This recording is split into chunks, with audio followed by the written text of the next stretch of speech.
What's going on, everybody? It's KFK Crypto here, and I got an update on the PulseX DEX. We've actually got limit orders now, as you can see on the screen. Pretty awesome. I'm going to go through how I would go about connecting to the testnet and initiating a limit order, and maybe I'll talk about some of the value of using limit orders versus market orders.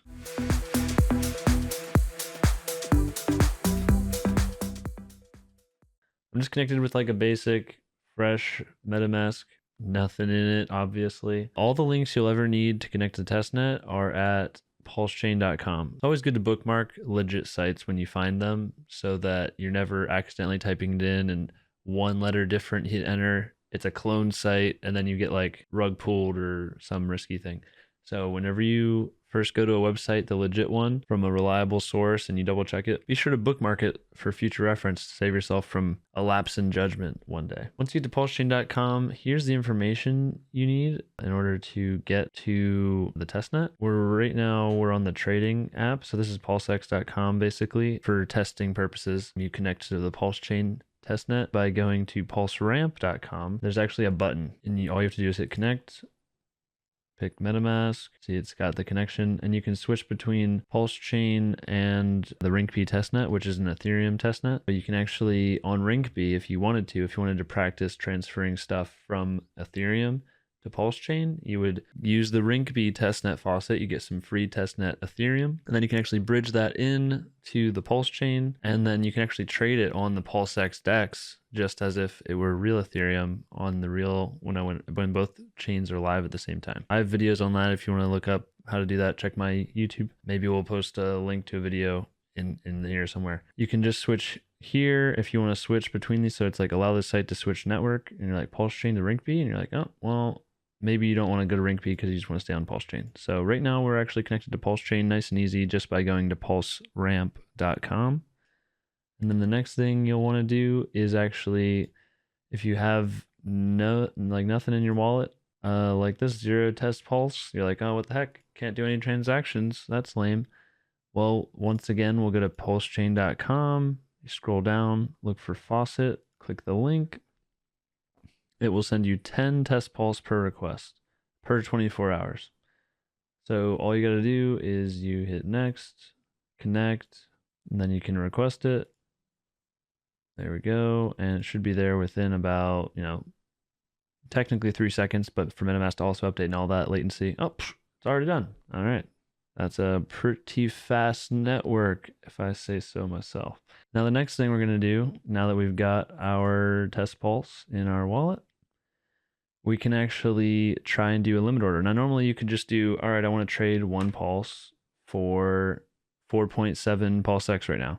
Now, don't take these testnet prices of anything seriously, because I know for a fact that a lot of people, when they joined the testnet, they basically took their either SAC balances or whatever they could find or gather early on with testnet stuff, and they just, you either dump it into a full trade to swap for the other currency, and then, maybe do some farming with it, and then you just forget about it. So what a lot of people did is they did something they would never do with real money, like whenever the stuff launches, like sell all of it for the other one and then forget about it. People don't likely do that whenever they're dealing with real money. People are going to be a lot more cautious, a lot less dumping of bags and stuff into another one. And so take these prices with a grain of salt. There's also not very much volume on the DEX because it's testnet, not many users and stuff. Just mainnet will be a different beast entirely, but I look forward to that. Just something I wanted to point out so people aren't like, oh, look, PulseX is underperforming. And it's like, well, none of these parameters are like super real, not very many actors as well, and the way people act in the system, which is fake right now, isn't the same as mainnet. So normally you take one pulse and you can trade it for 4.7 PulseX, and you would just hit swap, confirm swap, swapping one pulse for 4.7, and we're just going to see if it will confirm. And you can also add PulseX to MetaMask, nice and easy. Otherwise, you have to go to the contract address on the block explorer and then like manually paste it in there. But they actually added this nice fancy button where all you have to do is click add to MetaMask. Wow, so nice. People in this next bull run are going to have such an easier time UI wise. That means there's going to be a lot more people in these pools, so probably less ROI on some of this stuff than like way back in 2020 with all that yield farming and that whole craze, because it was a lot more complicated to get into things. More sketchy websites with less of a better UI. Like look at curve.fi just for a look into like some of the old UIs that, I mean, they kind of went as like a design choice, but man, it looks so bad. That's how you would do a normal exchange. So now we have basically 9 left of Pulse, because remember we traded 1 Pulse for 4.7 Pulse X. Now we have both, and they should show up nicely in our wallet. We got some Hedron, we got some Pulse X, and we got Test Pulse with no picture yet. Limit orders, which is what everybody's here for. Pretty awesome. They're just constantly upgrading this stuff and making it work seamlessly. Now, what you might notice is it says enable limit orders here. So it's a transaction you have to complete before you ever set one. So, and just hit confirm. It should usually go through on the base amount that it recommends. I have videos on what to do if you ever are getting transaction failed constantly. It's usually just raising your gas limit so that if you need to spend more gas, it has the capacity to do so. And then it actually gets your transaction through, and like you raise how much you're going to pay by like 20-30% for the transaction. But when it's 20-30% of like a penny, you really don't mind spending a little bit extra to get your transaction through right away in that block. Because I think there's going to be a lot of full blocks happening early on when the chain launches. And so people who don't know how to up their gas limit are going to not get their transactions through, unless we just don't have enough demand right away, to fill all these blocks. But I think at least for some blocks, we're going to have full blocks, and people who wanted to get into those who don't know that trick aren't going to get in. Some people get into a pool, a whole block in front of you, or even more if it's really delayed. So when people are farming on Pulse X and doing liquidity farming and pools and all that, it's usually paid out per block. And in Pulse Chain, that's every 3 seconds. So it's like more than 4 times faster than Ethereum blocks. So whenever I was yield farming food coins, pretty much every 12 or 13 seconds, you'd get paid this extra incentive token for providing liquidity on top of getting the trading fees. And PulseX is going to have that exact same thing, except it's going to be even better because it's 4 times faster payout. And so it's actually very important how soon you get into these pools early on. I'm not saying just liquidity provide to liquidity provide, but there is huge opportunity in being early in this stuff. So understanding testnet and actually testing the stuff yourself is super beneficial and will always be valuable, because we're only improving this stuff as we go on. Like Uniswap v3 is very nice interface. They have like upgraded ways of providing liquidity, and so people who learn those skills early on in decentralized finance are going to have a huge advantage in the marketplace. So I would recommend everybody at least practice on the testnet so you're ready for mainnet launch. Figure out your strategy before mainnet is announced or before it's launched. So if you're not ready with that, you might want to join the Discord, because we're coming up with like ideas. I'd like to start an awesome like discussion about what the best strategies are, and that's only going to happen in some of my either Telegram, t.me/Pulse Theory, or the Discord group, which you can find in the description below. There's also secret videos in all those locations. So all my socials have secret videos, exclusive videos. Or if you become a patron, then all of that stuff will actually be in the one spot. And I'll put all the stuff that's most important on the Patreon so that you don't actually have to go looking around at all the socials. But all my stuff will always be findable for free. People who are supporting the channel, they can have all the stuff in one spot. So I think that's a good trade-off, to have everything still for free. If you're willing to look for it. But if you don't want to look for it, maybe Patreon. Links are all in the description if you want to get access to that stuff. Lots of very important stuff I've been putting out lately, showcasing the opportunities, the strategies, and also just some secret videos that no one else has ever seen.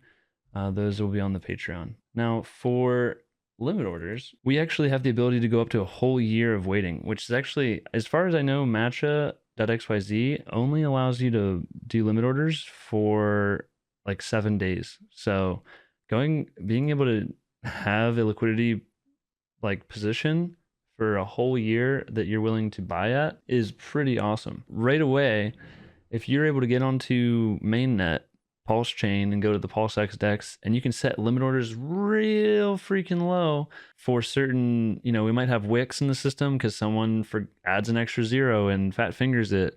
You never know what's going to happen. It's DeFi. It's going to be Some things are going to have low liquidity at the start and only ramp up slowly. Well, if you want to get something like, imagine if you could get millions or billions of Pulse or Pulse X because you set a limit order really low and it wicks down because some dumb whale hit a button. Well, if you don't know how to set limit orders, you're never going to get that execution. This is a way to like, you get, it's almost like setting yourself up for like a lottery ticket buy-in price, because you're able to choose a price that you're happy to buy it at. If it ever gets there, great. If you don't get it, well, you didn't waste anything. You maybe spent a penny on gas to set the transaction. So it's really good to set these. Also, if you want to scale out of your position, you can set, like if you're like, well, I'd like to sell it at $1, you know, every Pulse or Pulse X, you want to sell it at $1. So you could be like, all right, I'll sell 1% of my stuff at $1. So if it ever wicks up and someone does a big fat finger buy, you might be able to sell some of your Pulse or Pulse X that you might have millions or billions of for $1 each on these wicks. And so you can set these staggeringly all the way across. Like, it's, you never know. And if you look at any of these charts for like hex or anything like that, sometimes we wick up like to $1 hex, to like a 80-cent hex and stuff like that, and you're like, well, someone is able to sell it at those prices. Well, it's not the people who are waiting at the computer waiting for the exact block for the price to change to 80 cents, and they're like, oh, guess I'll market dump because I'm perfectly positioned and just gonna manually do it. No, it's people who have limit orders who get filled, and then it pushes the price back down as soon as somebody with a market order comes in and decides to push it down. But most of the people who get filled at those levels are the limit orders. So if you want to sell at a very high price, you probably want to use limit orders. Just make sure you remember them. I wouldn't do this with like large portions of your stack or whatever, because you never know. If you forget about it, say you set the price at like 10 cents and you're like, oh, I would love to sell as much as I could at 10 cents. Well, what if we end up going to $1 and you forgot about your limit order to sell at 10 cents? Well, you miss out on 10x the gains, and you're never going to get that position back, most likely, because if we ever do get to $1, you'd have to fall 90% just to get back to where you sold most of yours. So you're kind of break even getting back in at that position. And we've seen with lots of these projects that fall 95, 85, 75%, like those ones do get back up the hardest, and they don't really, like, as long as they have product market fit, they're going to be around the next cycle, and then they can come back and crush it even more. I wouldn't recommend doing huge orders all at one price or something like that. I mean, as long as you're making sure you remember your position, then it's fine. And you're monitoring the markets. It depends how much you want to be in the market, focused on it. Sometimes just setting bid orders is a good strategy, and just long-term holding, that's usually the best. You know, selling crypto and it only goes down every once in a while is kind of a risky bet, because sometimes you get left behind and you'll never get that crypto back at that price point ever again. Ask the guy who sold, I think he had like Bitcoin at 6 cents and he sold it at 36 cents, and he was like, wow, I messed up, now it's at $8. And it's like this super famous tweet, and it's like, wait, okay, so Bitcoin was under 30 cents at one point. It was 1 penny at one point, and people sold it on a 6x, a 10x, a 100x, and then they still were left behind forever, never able to get that position back. So that's the power of limit orders, is getting like these insane positions, and also it just allows you to step away and not have to pay attention to the market as much and get your position orders at where you'd be happy to get them, versus having to just buy at the price it is when you're at your computer. We want to do one Pulse for 4.7 Pulse X. I wonder, we can sell the Pulse at, oh, we can do that, so that we're selling it at if Pulse 2x's basically. So I guess we can kind of, it's a little confusing if you're not used to crypto to crypto conversions and stuff, because it's not, currently there's not really a USD price up in here. There kind of is, because there's a USDC copy over here. This is basically saying like, I will sell Pulse at a double, basically, because this is 100%. I'd like to sell my Pulse at plus 100% value versus Pulse X. So you're basically taking profit into Pulse X.